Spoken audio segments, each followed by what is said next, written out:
আসসালামু আলাইকুম। রমজানের স্বাস্থ্যগত প্রস্তুতি। রমজানের স্বাস্থ্যের অনেক ব্যাঘাত ঘটে, যেমন ডায়াবেটিক্স, গ্যাস্ট্রিক, আলসার।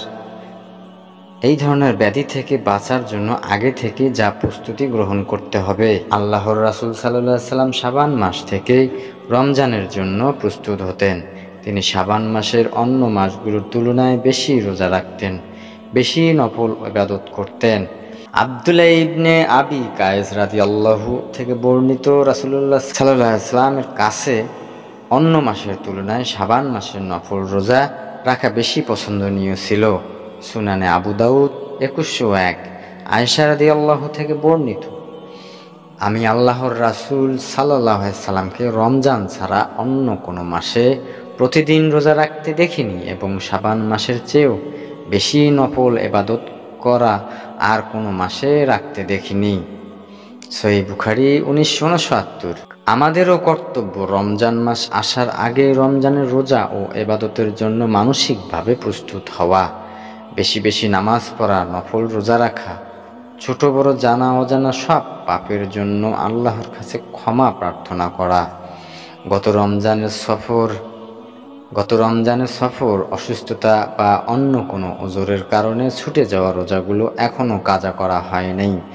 না হয়ে থাকলে সেগুলো রমজান শুরুর আগেই কাজাগুলো আদায় করে ফেলা উচিত। পাশাপাশি স্বাস্থ্যগত কোনো সমস্যার কারণে কোনো রমজানের রোজা ব্যাঘাত ঘটার সম্ভাবনা থাকে এবং আগে থেকে প্রস্তুতি নিলে সেটা এড়ানো সম্ভব হয়, তাহলে সেই চেষ্টাও করা উচিত।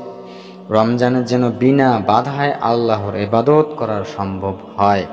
যাদের গ্যাস্ট্রিক ও আলসারের সমস্যা আছে তারা চিকিৎসকের পরামর্শ নিয়ে ওষুধ সেবন করুন, যেন সমস্যা কমে আসে, রোজা রাখতে কষ্ট না হয়।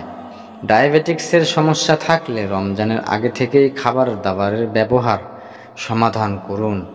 ডায়াবেটিক্স নিয়ন্ত্রণে রাখতে সচেষ্ট থাকুন।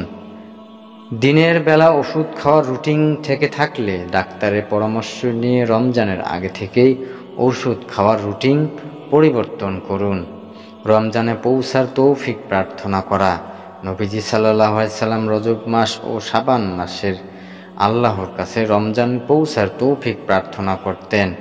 আনাস রাদিয়াল্লাহু থেকে বর্ণিত, রজব মাসে রাসূলুল্লাহ সাল্লাল্লাহু আলাইহি সাল্লাম শুরু থেকেই এই দোয়াটি পড়তেন, হে আল্লাহ, আমাদের জন্য রজব ও শাবান মাসকে বরকতময় করুন এবং আমাদের রমজান মাস পর্যন্ত হায়াত দিন।